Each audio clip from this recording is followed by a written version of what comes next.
Assalamualaikum warahmatullahi wabarakatuh. Jumpa kembali dengan Banyuwangi Official. Oke, selamat sore semuanya teman-teman ya. Jadi sore hari ini mudah-mudahan teman-teman setia dengan channel Banyuwangi Official, sehat selalu dan dimudahkan rezekinya.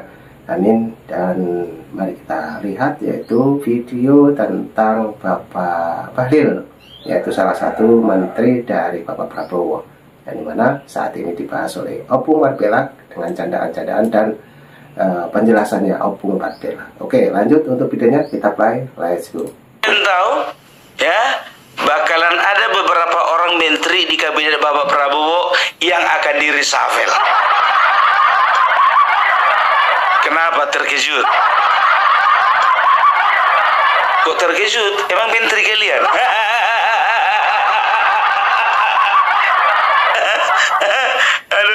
Aduh, gimana Pak Bahlil? Mental aman?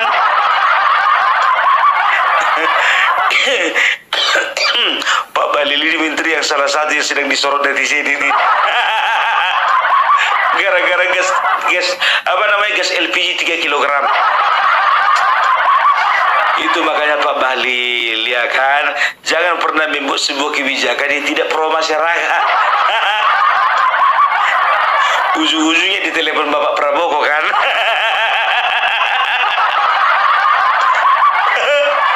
Dan netizen mengatakan, tolong dulu itu salah satu itu menteri itu bisa itu di reshuffle.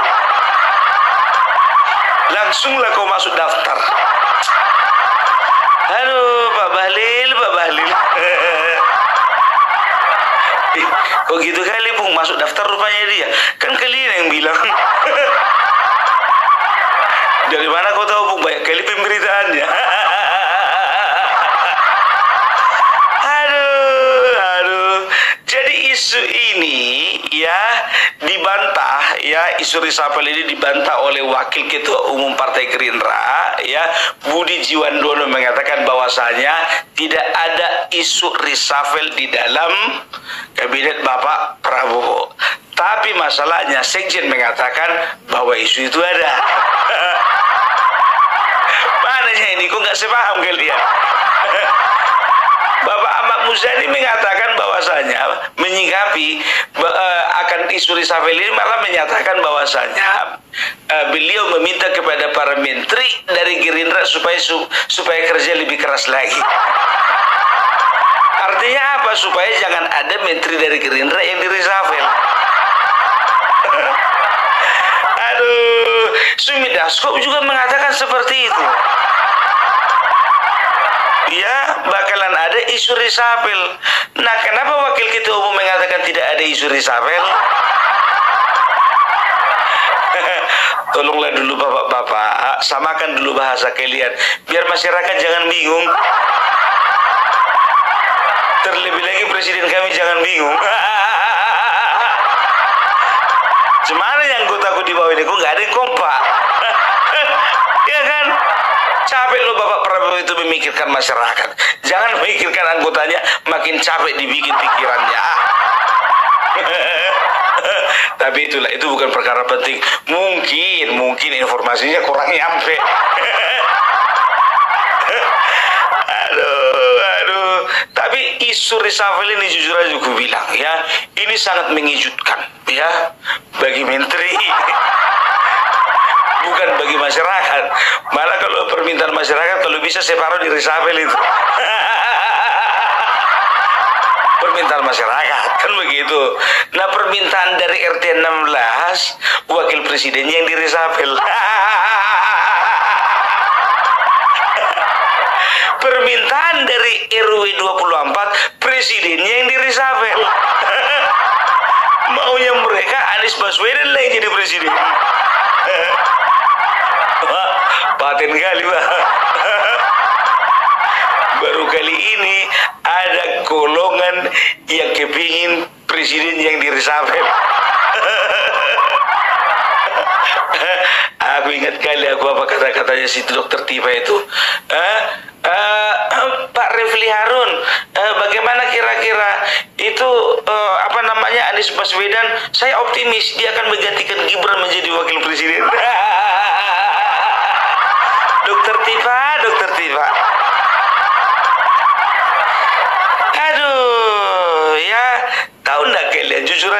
sama kalian ya, makin ke sini ya, hak untuk meresapel kabinet ya itu dari seorang presiden itu bergeser kepada seorang netizen. Setahu kita kan yang meresapel itu kan presiden. Sekarang itu penilaian netizen bisa menentukan seseorang itu kena resapel. Nah, itulah hebatnya netizen Indonesia. Pokoknya jangan macam-macam. Gue bilang sama kalian, jangan macam-macam sama netizen Indonesia. Sikit kalian bergerak kena rujak. Semua dalam pantauan masyarakat ini, wah. Jadi jangan kalian bilang mentang-mentang kalian itu pilihan dari Bapak Prabowo, jadi nggak bisa dikoreksi, salah besar.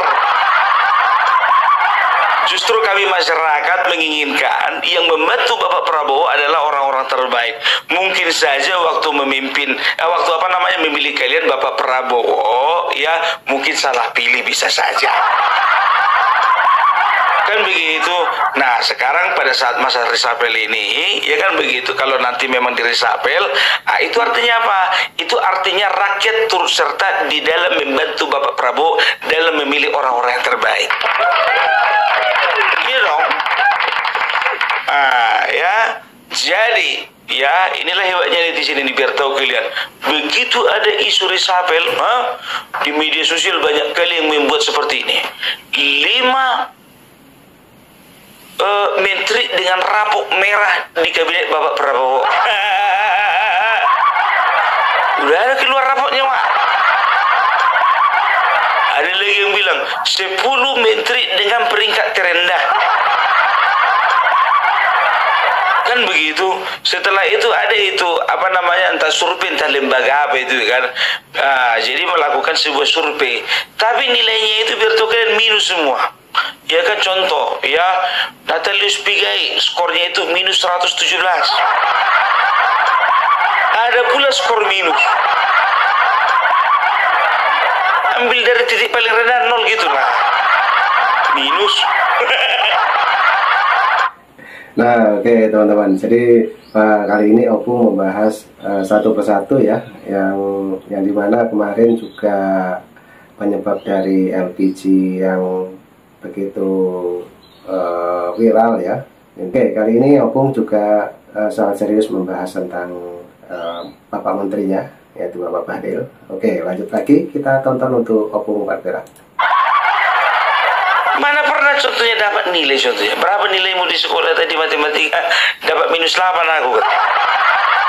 Nilai apa minus 8? Ada aja. Iya kan? Jadi ini dia, aku bantu kalian ya. 10 menteri dengan rapuk merah di kabinet Bapak Prabowo. Jadi ikutan dulu aku. Ya, ini dari media, ya kan.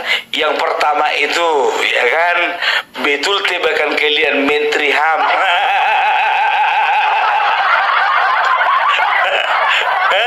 Siapa itu? Natalius Pigai. Aduh, tapi memang jujur aja gue bilang, kayaknya 100 hari ini nggak ada dobrakan yang terlalu signifikan gitu loh. Bikin program apa kayak gitu loh. Ini enggak. Begitu masuk ke kabinet, besok dia itu minta uang 20 triliun. Absurd kali. Awak biasanya kalau diangkat contohnya, nggak berani minta-minta. Kalaupun ada kekurangan, diamin aja lah. Itulah kau minta-minta. Jadi kayak gini lah kan, kau pula nomor 1. Jangan ada yang rusuh. Tidak ada ngomongin masalah suku sini ya. Jangan ada yang rusuh. Jangan pernah menyangkut pautkan dengan suku, dengan agama, ras, golongan tertentu. Ingat itu ya. Jadi Opung Parbela pun juga tidak pernah menampilkan sesuatu yang menonjolkan ras, suku, agama golongan tertentu, nggak boleh itu ya. Yang kedua kita tebak-tebakan ya, tebak-tebakan.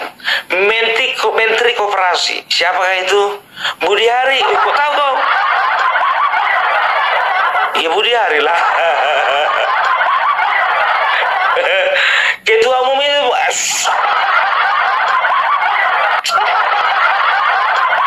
diamkan aja lah. Ya bukan, itu kan salah satu juga yang kau dukung kemarin. Sekarang begini, kita dukung nggak kita dukung, ya yang penting kita kasih nilai. Maksudnya ini sebagai koreksi untuk mereka.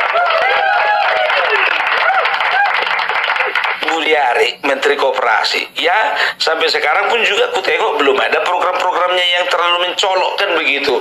Maunya ya kan, kalau sudah dikasih kesempatan, kemarin kan sempat juga bikin kasus kawan ini. Masalah data kena lock. Sama Jokowi kemarin.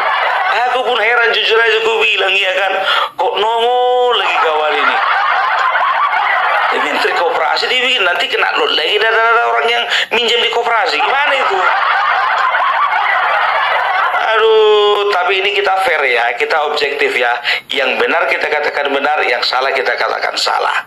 Ya, jadi jujur aja gue bilang untuk koperasi kayaknya nggak ada program yang terlalu apa. Ya, yang maksudnya begini, masyarakat tidak menilai ya ada progres untuk di bidang koperasi. Maunya contohnya ya adalah program nasional, contohnya pemberian pinjaman kepada pengusaha kecil untuk meningkatkan daya beli masyarakat. Itu dong.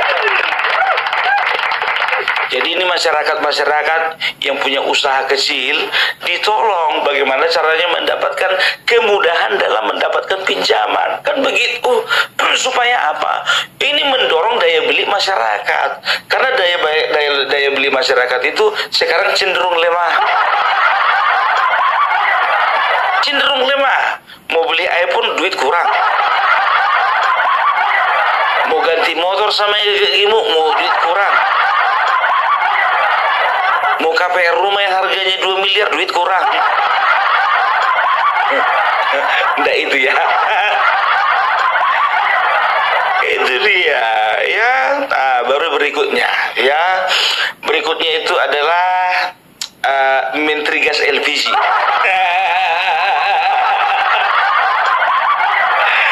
Menteri ESDM ya Bahlil Lahadalia ya. Jadi ini salah satu menteri yang ikut kena sorot ini. Ya, dengan tujuan untuk membuat menertibkan harga di tengah masyarakat ya, malah membuat kekacauan. Kalau aku bilang kekacauan, jujur aja aku bilang.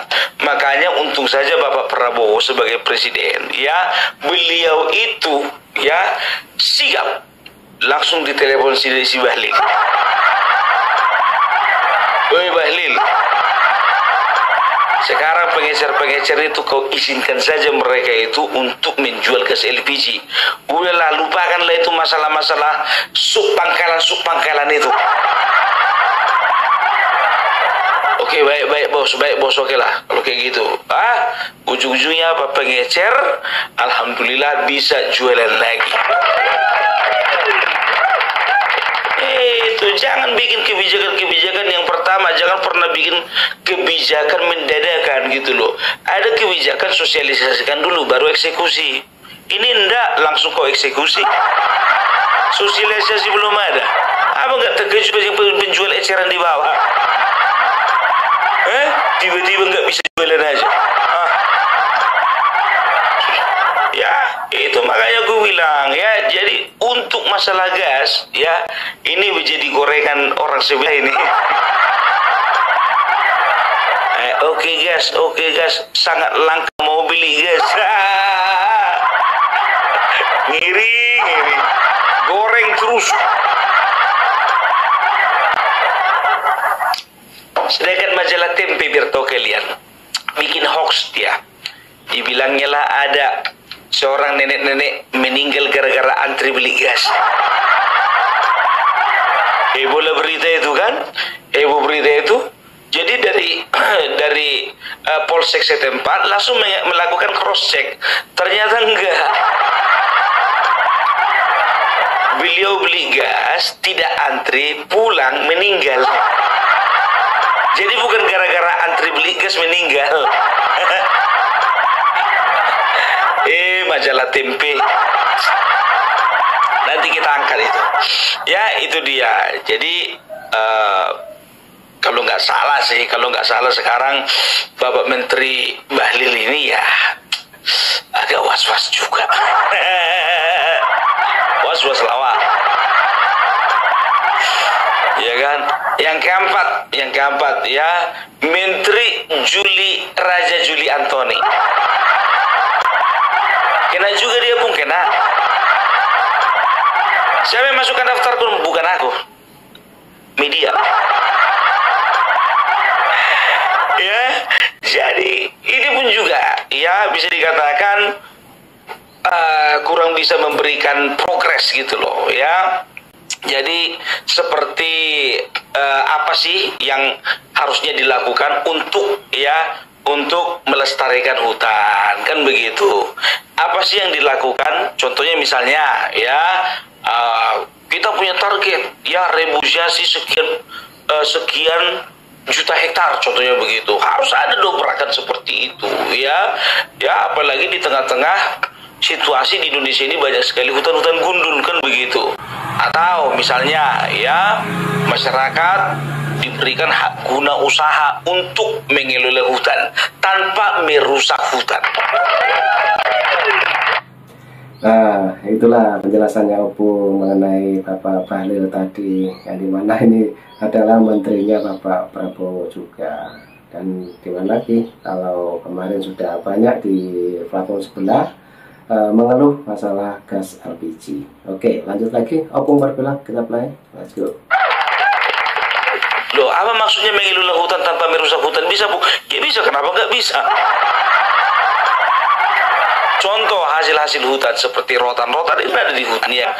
Jadi masyarakat berdayakan, mereka itu dipersilakan untuk mengambil hasil alam berupa rotan ya, tapi disosialisasikan bagaimana caranya mengambil rotan tanpa merusak tanaman atau tumbuh-tumbuhan yang lainnya. Gitu. Kayaknya lebih cocok lah aku jadi menteri kehutanan.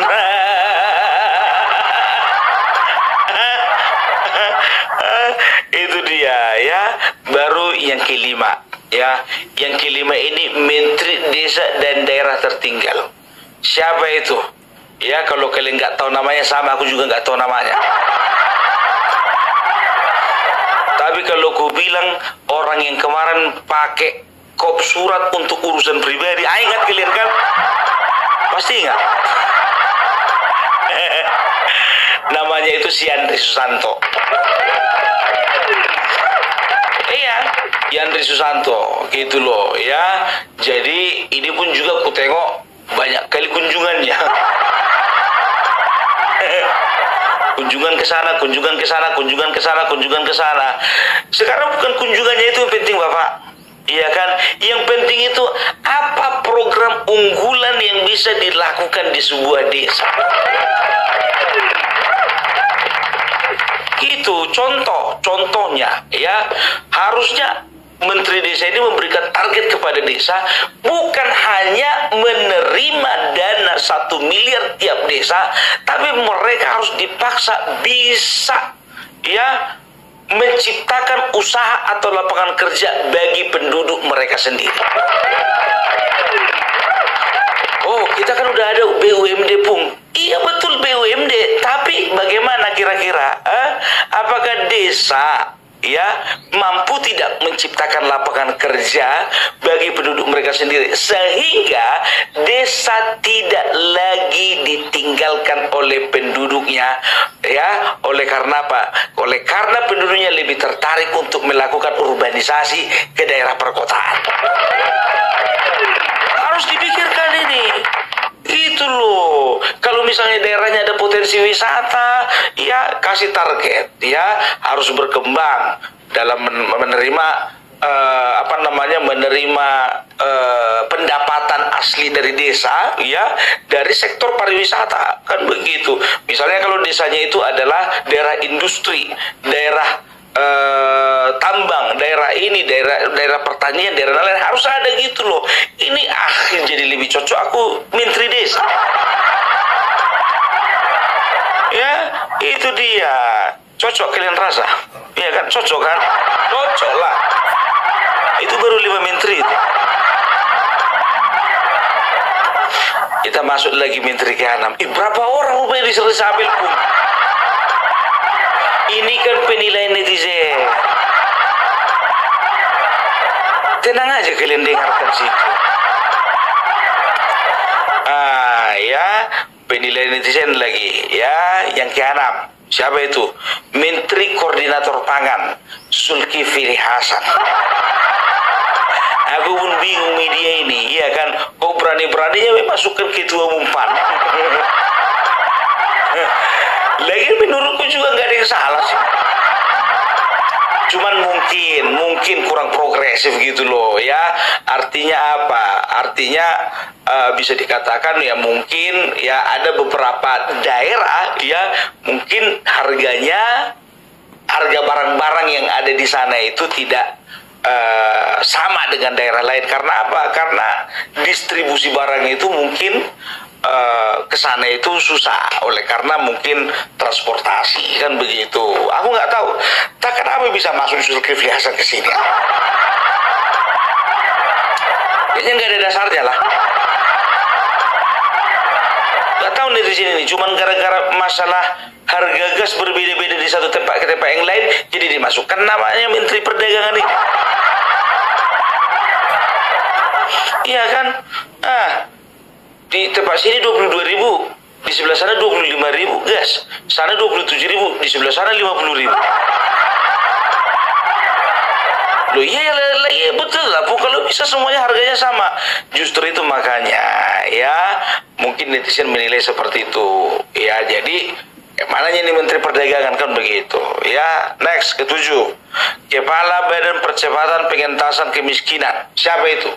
Budiman Sujatmiko. Ya, siapa itu? Temannya Marwar yang keluar dari PDIP. Padahal udah dikasih tugas dia, ya, percepatan pengentasan kemiskinan.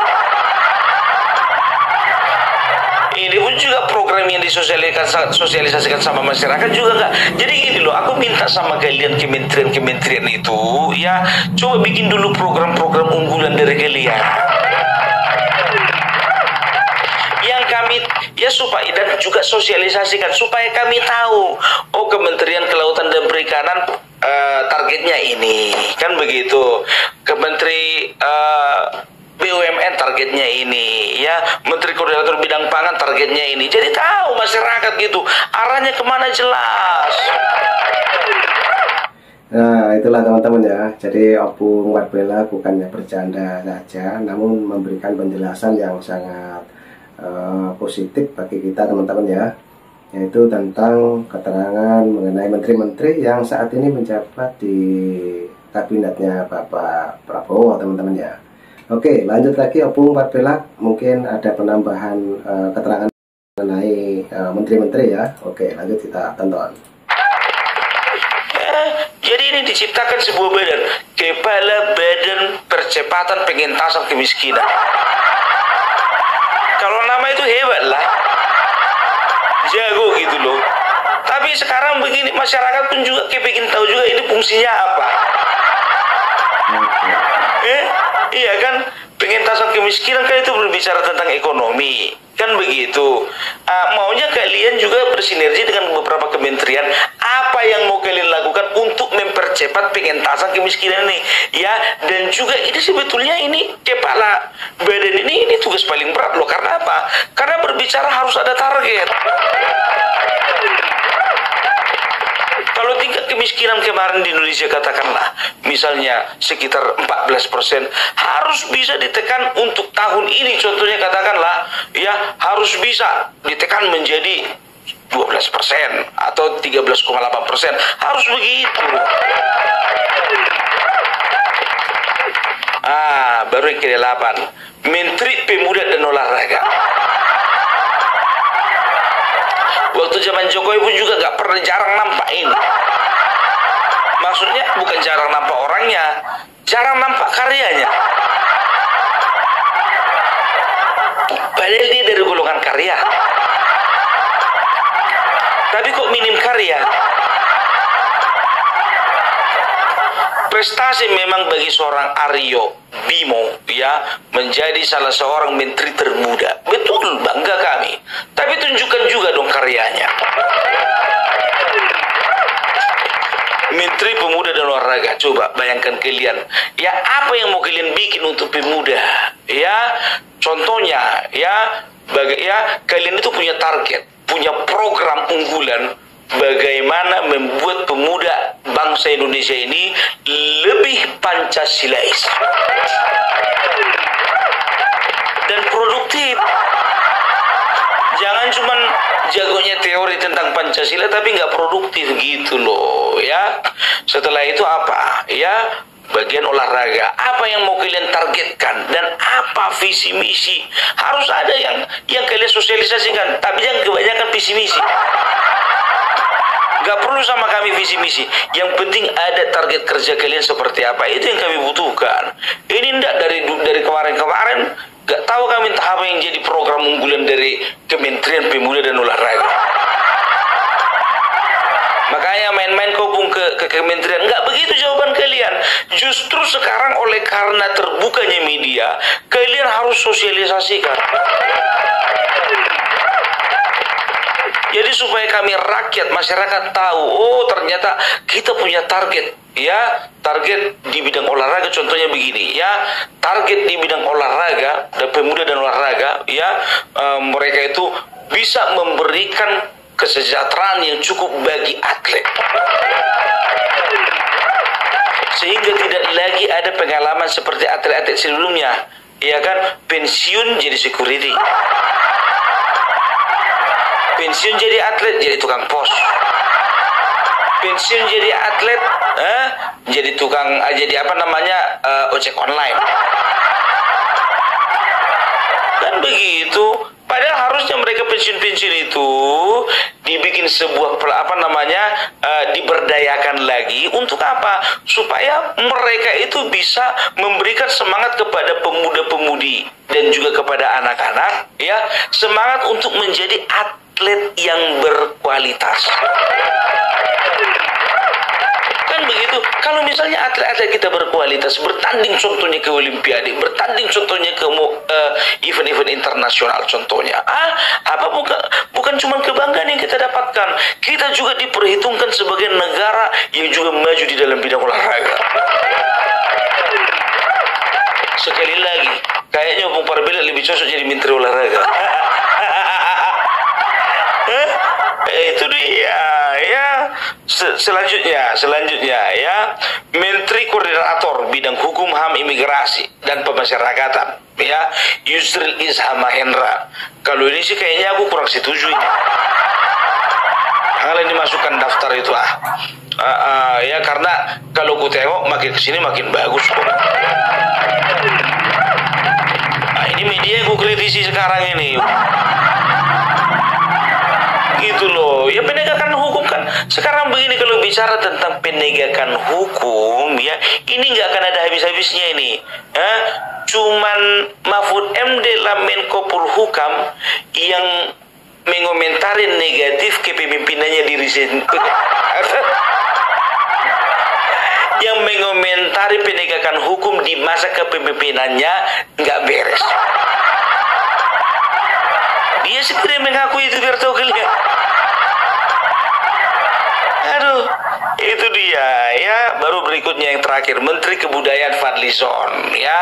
Jadi walaupun Bapak ini yang satu ini adalah anggota, bukan cuma anggota sih, bisa dibilang juga ini senior, pengurus senior di Gerindra ya, tapi ku tengok juga sampai sekarang memang terobosannya untuk kebudayaan belum ada, ya kan? Biarlah ini juga menjadi koreksi. Maksudnya apa? Ya, contohnya ya, ada target, ada sasaran dari Menteri Kebudayaan ini apa?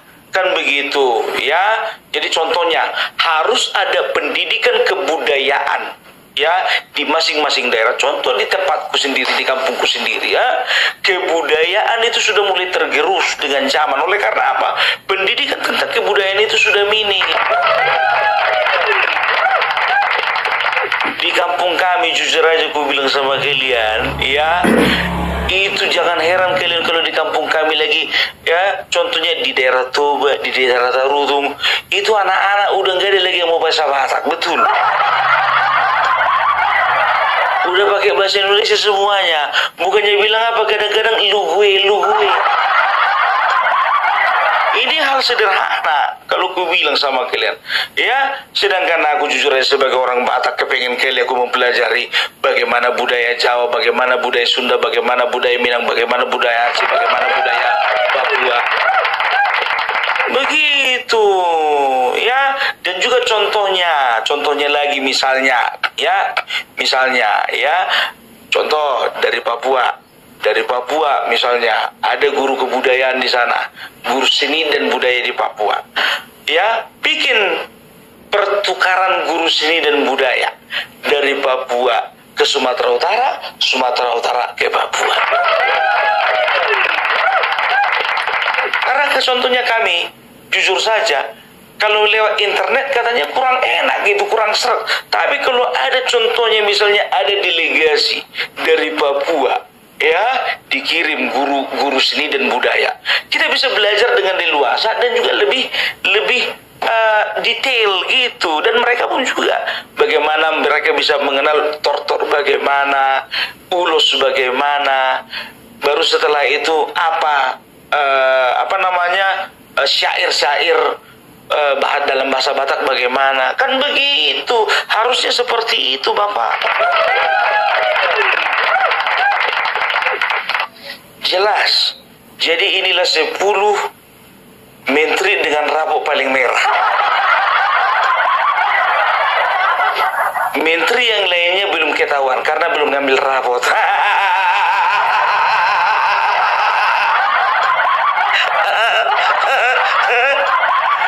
Ya, jadi untuk bapak-bapak menteri ya, tolong ya, kalau memang ada netizen bersuara seperti itu jangan langsung negatif. Ya, ini sebagai pembelajaran untuk kalian semua. Ya, kalaupun nggak mendasarkan, aku kan hanya membacakan tadi. Aku nggak berdosa dong. Kalau kalian lihat di medianya, contohnya kalian ketik aja itu 10 menteri Prabowo dengan rapot yang paling merah. Ya, ada beberapa media yang memuat nama yang 10 orang tadi. Tapi kita kan fair-fairan kan, ya kan? Kita tidak menyerang pribadinya, tapi kita menyerang kinerjanya. Iya dong, ya kan? Nah, jadi kita sebagai netizen, sebagai rakyat juga harus cerdas, oke? Jadi itu dulu dari Opung Parbelak. Salam NKRI harga mati.